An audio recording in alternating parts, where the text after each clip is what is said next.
ഇതിപ്പോൾ നമുക്ക് ഇതാ ഇവിടെ കണ്ട ചെറിയൊരു സ്ക്രാച്ച് കണ്ട വിളിച്ച് പറയാം ഇങ്ങനെ ഒരു സ്ക്രാച്ച് ഇവിടെ ഉണ്ട് എന്നുള്ളത് കേട്ടോ. മാറ്റിക്കാം, അത്രേ ഉള്ളൂ. സ്നേഹനിധിയായ ഭാര്യയെ വിളിച്ച് വണ്ടി കാണിക്കുന്ന ഭർത്താവ് ഈ നടന്നു പോകുന്നത് എന്തിനാണെന്നറിയാമോ? നമ്മളൊരു വണ്ടി എടുക്കുകയാണ്, അപ്പോൾ അതിൻ്റെ PDIക്ക് വേണ്ടി പോവുകയാണ്. അപ്പോൾ അങ്ങനെ ഒരു ഓപ്ഷൻ ഉണ്ട്, നിങ്ങൾക്ക് എല്ലാവർക്കും അത് ചെയ്യാവുന്നതാണ്. വണ്ടി രജിസ്റ്റർ ചെയ്യുന്നതിന് മുമ്പ് നമുക്ക് എന്തെങ്കിലും പ്രശ്നം ഉണ്ടെങ്കിൽ മാറ്റാമെന്നുള്ളതേ ഉള്ളൂ. അങ്ങനെ ചെക്ക് ചെയ്യാൻ പോണതാണ് ഗൈസ്. കാണിച്ചു തരാം എന്തൊക്കെ നോക്കണമെന്ന്. എജ്ജിനെ നോക്കി താഴെ വെച്ച് നോക്കണ്ട, അല്ലാതെ വല്ല സ്ക്രാച്ച് ഇതൊക്കെ ഉണ്ടെന്നൊക്കെ നോക്കിയാൽ കേട്ടോ. ഫസ്റ്റ് ഓഫ് ഓൾ നമ്മൾ ചെയ്യാനുള്ളത്, നമുക്ക് ചേസ് നമ്പർ അവിടെ ഉണ്ട്, നമ്മുടെ ഇൻഷുറൻസ് എടുക്കാനുള്ള പേപ്പറിനകത്തുള്ള നമ്പർ വെച്ച് നോക്കി വണ്ടി കൺഫേം ചെയ്യുക. ഇതാണ് നമ്മളെ വണ്ടിയിൽ നിന്ന് കൺഫേം ചെയ്യുക. ആദ്യം ബോണറ്റ് വലിക്കുന്നു, നല്ല പഴുത്ത് കിടക്കണം. ഇതാണ് ഗൈസ് നമ്മളെ വണ്ടിക്കകം. പിടിച്ചാൽ കളിയാ ചോ. നമ്മൾ മെയിനായിട്ട് നോക്കേണ്ടത് ഡെൻറ്റുകൾ കാര്യങ്ങൾ അങ്ങനെ എന്തെങ്കിലുമൊക്കെ ഉണ്ടോ എന്നുള്ള കാര്യം നോക്കിയത്. മൈന്യൂട്ട് മറ്റേ പെയിൻറ്റ് കട്ടാവാത്ത ചെറിയ ചെറിയ സ്ക്രാച്ചൊക്കെ ഉണ്ടല്ലോ, അതൊക്കെ അവർ പോളിഷ് ചെയ്യുമ്പോൾ തന്നെ പോകും. എന്തെങ്കിലും വാണിംഗ് ഒക്കെ നമുക്ക് കത്തി കിടക്കുന്നുണ്ടോ എന്നുള്ള കാര്യങ്ങളൊക്കെ നമ്മൾ ജസ്റ്റ് നോക്കുക എന്നുള്ളതേ ഉള്ളൂ. OAC വെൻസൊക്കെ നമുക്ക് കറക്റ്റ് കിട്ടുന്നുണ്ടോ എന്നൊക്കെ നോക്കുക. അതൊക്കെ കറക്റ്റ് ആയിരിക്കും ഇവിടെ, അങ്ങനെ നോക്കേണ്ട ആവശ്യമില്ല. എന്നാലും നോക്കുമ്പോൾ അതൊക്കെ നോക്കിയാൽ നല്ലതായിരിക്കും. കാരണം ഇതിൻ്റെ എയർ ബാഗിൻ്റെ വാണിംഗ് ചില വണ്ടികളിലൊക്കെ കാണിക്കുന്ന ഒരു ഇഷ്യൂ വന്നിട്ടുണ്ട്. പിന്നെ നമുക്ക് പവർ വിൻഡോ നമുക്ക് എല്ലാം കറക്റ്റിന് പൊങ്ങുന്നുണ്ടോ, മോട്ടിവേഷൻ പാട്ട് കറക്റ്റിന് പവർ വിൻഡോ ഒക്കെ പൊങ്ങുന്നുണ്ടോ താഴുന്നുണ്ടോ എന്നൊക്കെ നോക്കണം. കാരണം ജസ്റ്റ് ഒന്ന് ഇങ്ങനെ ആക്കി നോക്കിയാൽ മതി കേട്ടോ. കാരണം എന്ന് പറഞ്ഞാൽ ചില വണ്ടികൾ ഇത് വെളിയിലോട്ട് ചാടുന്ന ഒരു ഇഷ്യൂ പറയുന്നുണ്ട്. അപ്പോൾ അങ്ങനത്തെ ഇഷ്യൂസ് പറഞ്ഞാൽ നോക്കിയാൽ മതി, വേറെ കാര്യങ്ങളൊന്നും നിങ്ങൾ നോക്കണ്ട. എത്ര കിലോമീറ്റർ ഓടിയിട്ടുണ്ടോ നോക്കാം. 8 കിലോമീറ്റർ 8-10 ആ ഒരു റേഞ്ചൊക്കെ തന്നെയാണ് ഓടേണ്ടത്. അതിൽ കൂടുതലും 40-50 കിലോമീറ്റർ ഒക്കെ ഓടിയിട്ടുണ്ടോ എന്ന് നോക്കിയാൽ മതി. പിന്നെ മെയിനായിട്ട് ടയേഴ്സ് നോക്കണം. നമ്മുടെ വണ്ടിയിൽ മാനുഫാക്ചറിങ് നോക്കാനായിട്ട് ടയർ നല്ലൊരു ഓപ്ഷനാണ്. 48 ആഴ്ച വണ്ടി നമ്മൾ ജസ്റ്റ് ഒന്ന് സ്റ്റാർട്ടാക്കിയിട്ടുണ്ട്. ഫ്യൂലൊക്കെ കുറവാണ്, കുറച്ച് ഫ്യൂലല്ലോ ട്രക്കിൽ വരുമ്പോൾ അത്ര ഫ്യൂലേ കാണത്തുള്ളൂ. ഈ ബാറ്ററിയിൽ ഇവിടെയൊക്കെ ക്ലാവ് ഉണ്ടോയെന്നൊക്കെ നോക്കിയാൽ മതി. ഇത് ക്ലാവ് വരാൻ ചാൻസ് ഉള്ള സാധനങ്ങളാണ് ഇവിടെയൊക്കെ, അതുകൊണ്ടാണ് നോക്കിയത്. അപ്പോൾ പഴക്കത്തിനെ ഇതാക്കുന്നതാണ് ഈ ക്ലാവൊക്കെ, അല്ലാതെ ഒന്നുമില്ല. ഇവിടുത്തെ ഈ വരയെന്ന് പറഞ്ഞാൽ ഇത് ടൈറ്റ് ചെയ്തതിനു ശേഷം വരച്ചിട്ടുണ്ട്, അതിന് ശേഷം ലൂസാക്കിയിട്ടില്ല എന്നുള്ളതാണ് അതിൻ്റെ ഒരു ഇത്.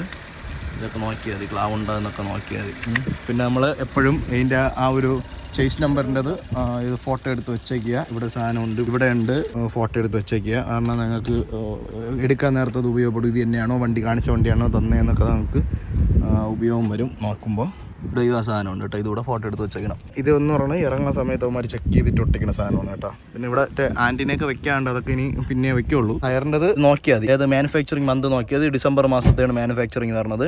കാരണം നമ്മളെ വണ്ടി അവിടെ നിന്ന് കയറി എന്ന് പറഞ്ഞ സമയം അതാണ്. ഇനി നമുക്ക് സൈഡിൽ നിന്നിട്ട് ഈ ഒരു ലെവലിലൊക്കെ നിന്ന് നോക്കുന്ന സമയത്ത് ഡെൻറ്റ് കാര്യങ്ങൾ വല്ലതും ഉണ്ടോ എന്നറിയാൻ പറ്റും. ചെറിയ സ്ക്രാച്ചൊക്കെ ആണെങ്കിൽ ഒരു പോളിഷിലങ്ങ് പോകും. പെയിൻറ്റ് കട്ടാണ് എന്നുള്ള കാര്യം നോക്കിയാൽ മതി കേട്ടോ. പിന്നെ ഹെഡ്ലൈറ്റിലൊക്കെ ഇതുണ്ട്. പിന്നെ ഈ മറ്റേ വാറണ്ടിയിൽ മാറുന്ന സാധനങ്ങൾക്കൊക്കെ ഒന്നും പൊട്ടലൊന്നും വരാതിരുന്നാൽ മതി. പോളിഷി പോകണേ. ഇത് പെയിൻറ്റ് കട്ടല്ല, ഇതിപ്പോൾ നമുക്ക് ഇതാ ഇവിടെ കണ്ട ചെറിയൊരു സ്ക്രാച്ച് കണ്ട. ഇത് കാണാൻ പറ്റുമോ എന്ന് അറിഞ്ഞൂടാ.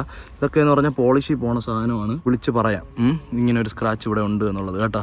ഇത് പോളിഷി പോവും, ഇല്ലെങ്കിൽ നമുക്ക് മാറ്റിക്കാം, അത്രേ ഉള്ളൂ. പിന്നെ നമുക്ക് ഇറങ്ങിയ സെൻട്രൽ ലോക്ക് പരിപാടി അതും കൂടെയൊക്കെ നോക്കണം കേട്ടോ. മെയിനായിട്ട് power window, then central locks.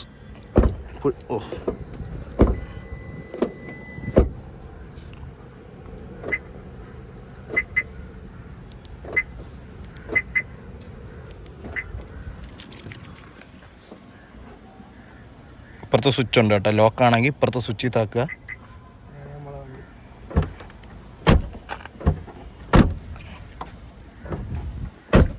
Okay, അപ്പോൾ നമുക്ക് ചാവിയോടെ ഇട്ടേക്കാം. അപ്പോൾ ഇതാണ് നമ്മളെ വണ്ടി. അങ്ങനെ നിങ്ങൾക്കും PDI ചെയ്യാനുള്ള എല്ലാ ഓപ്ഷനും ഉണ്ട്. അവർ പറ്റൂല എന്ന് പറയണമെന്നുണ്ടെങ്കിൽ വണ്ടി വേണ്ട, വേറെ എവിടെ നിന്നെങ്കിലും പോയി എടുത്തോളാം എന്നങ്ങ് പറഞ്ഞാൽ മതി. അതിന് നമുക്ക് നോക്കി നമുക്ക് നമ്മളെ വണ്ടി ഇഷ്ടപ്പെട്ടതിന് ശേഷം മാത്രം ഗിയനകത്ത് വെച്ച് നമ്മൾ ഓക്കെ പറഞ്ഞാൽ മതി. കാരണം ഇനിയാണ് അടുത്ത് ഇൻഷുറൻസ് എടുക്കാൻ പോണത്. ഇൻഷുറൻസ് എടുത്തു കഴിഞ്ഞാലാണ് നമുക്ക് TP ഇടാൻ പറ്റുന്നത് കേട്ടോ. അതായത് രജിസ്ട്രേഷന് വേണ്ടി നമ്മൾ കൊടുക്കാൻ പറ്റുന്നത്. ഇപ്പോൾ അല്ലാതെയാണെന്നുണ്ടെങ്കിൽ ഡയറക്റ്റ് രജിസ്റ്റർ ചെയ്യാം. അല്ല നമ്പർ ബുക്കിംഗ് ഒക്കെ ഉണ്ടെങ്കിൽ TP ഇട്ടിട്ട് എടുക്കാൻ പറ്റും. അതിനൊക്കെ ഒരു ദിവസത്തെ ആവശ്യമുള്ളൂ. ഇൻഷുറൻസ് എടുത്താൽ അടുത്ത ദിവസം നമുക്ക് TP ഇടാൻ കൊടുക്കാം.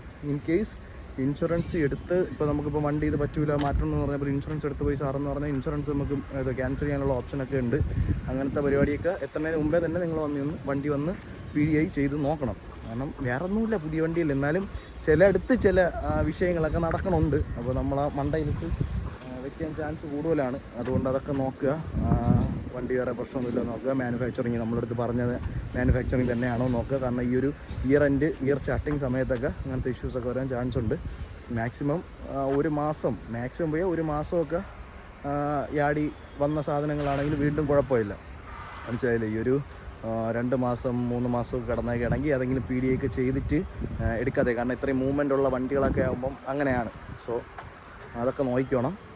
പി ഡി ഐ ചെയ്യാനുള്ള എല്ലാ ഓപ്ഷനും നിങ്ങളുണ്ട്. ഈ സെക്കൻഡ് വണ്ടി എടുക്കാൻ പോകുമ്പോഴാണ് മറ്റേ ആടി വരെ പൊക്കി നോക്കണത്. ഇതിന് അങ്ങനത്തെ ഒന്നും ആവശ്യമില്ല. ഈ നട്ട്സൊക്കെ ഊരിയിട്ടുണ്ടോ, ടയറിൻ്റെ അതൊക്കെ ഊരിയിട്ടുണ്ടോ, അതായത് ഇപ്പം ഈ ചെക്ക് ചെയ്തതിന് ശേഷം ഊരിയിട്ടുണ്ടോ എന്ന് മാത്രമൊക്കെ നോക്കിയാൽ മതി. വേറെ ഒന്നുമില്ലടേ, ഇത്രയൊക്കെ ഉള്ളൂ. അപ്പോൾ നമ്മളെ വണ്ടിയിലെ ഡെലിവറി വീഡിയോ കഴിഞ്ഞതിന് ശേഷമായിരിക്കും നിങ്ങളിത് കാണുന്നത്. സർപ്രൈസാണ്, surprise. We are super excited. കാരണം എത്ര വർഷത്തെ ആഗ്രഹമാണ് എൻ്റെ ചെറുക്കൻ്റെ കുറേ നാളത്തെ ആഗ്രഹം, നമ്മളെല്ലാവരും ആഗ്രഹം. ഒരു ബലേനോ ടോപ്പിൻ്റെ നമ്മൾ അവിടെ കിടപ്പുണ്ട്. ടോപ്പിൻ്റെ തൊട്ട് താഴത്തേന് കേട്ടോ. നമുക്ക് ടോപ്പിൻ്റെ ആവശ്യം ഇപ്പോൾ ഇല്ല. അവന് 360 ക്യാമറ വേണ്ട, അതുപോലെ തന്നെ മറ്റേ ക്രൂയിസ് കൺട്രോൾ വേണ്ട എന്നൊക്കെ ഉള്ളൊരു ഇത് വെച്ച് എടുത്ത് 1 രൂപയ്ക്കകത്തുള്ള വ്യത്യാസം കൂടെയാണ് വരുന്നത്. ആ വ്യത്യാസം ആവശ്യമാണോ എന്ന് നോക്കിയതിന് ശേഷം മാത്രം നിങ്ങൾ ടോപ്പിലോട്ട് പോവുക. അല്ലെങ്കിൽ ഈ സാധനം പൊളിയാണ് കേട്ടോ. അപ്പം ഇതിൻ്റെയും കൂടെ കമ്പാരിസൺ വീഡിയോ ഒക്കെ വെച്ചിട്ട് ഒരു വീഡിയോ കൂടെ കൊണ്ടുവരാം. അപ്പോൾ അടുത്ത വീഡിയോ കാണുമ്പോൾ ബൈ ഡെലിവറി വീഡിയോ കാണാം. ഡെലിവറി വീഡിയോ കണ്ട് കാണും നിങ്ങൾ. ശരി, ബൈ. പിന്നെ രജിസ്റ്റർ ചെയ്തിട്ടാണെങ്കിലും നമുക്കതൊക്കെ ചെയ്തുകൂടെ എന്നൊക്കെ ചോദിക്കണവർ, അതൊക്കെ പിന്നെ വാറണ്ടിയിൽ ക്ലെയിം ആവത്തേ ഉള്ളൂ, ഇൻഷുറൻസിൽ ക്ലെയിം ആവത്തേ ഉള്ളൂ. അങ്ങനത്തെ പരിപാടികളൊക്കെയാണ്. അതുകൊണ്ട് അതിന് മുമ്പേ എല്ലാം ചെയ്യുക. അത് നമ്മുടെ ടോപ്പ് എൻഡ് ഇതിൻ്റെ എന്തെങ്കിലും ഡൗട്ട്സ് വേണമെങ്കിൽ ചോദിച്ചാൽ മതി. സ്പോയിലറിൻ്റെ കാര്യങ്ങളോ, കൂളിംഗ് ഒട്ടിച്ചതിൻ്റെ കൂളിംഗ് ഒട്ടിച്ചതിൻ്റെ കാര്യങ്ങളോ എന്തെങ്കിലും ഉണ്ടെങ്കിൽ നിങ്ങൾ ചോദിച്ചാൽ മതി. നമുക്കതിനെ പറ്റി അതും കൂടെ ഉള്ളൊരു വ്യത്യാസം വേണമെങ്കിലും നമുക്ക് ചെയ്യാം കേട്ടോ, പറഞ്ഞാൽ മതി. ബ്ലാക്കാണ് കേട്ടോ ഇതും. അപ്പം ശരി, ഇതോ വാണിംഗ് ഉണ്ടോ എയർ ബാഗിൻ്റെ, അതാണ് ഞാൻ പറഞ്ഞ എയർ ബാഗ് വാണിംഗ് കാണിക്കുന്നത്.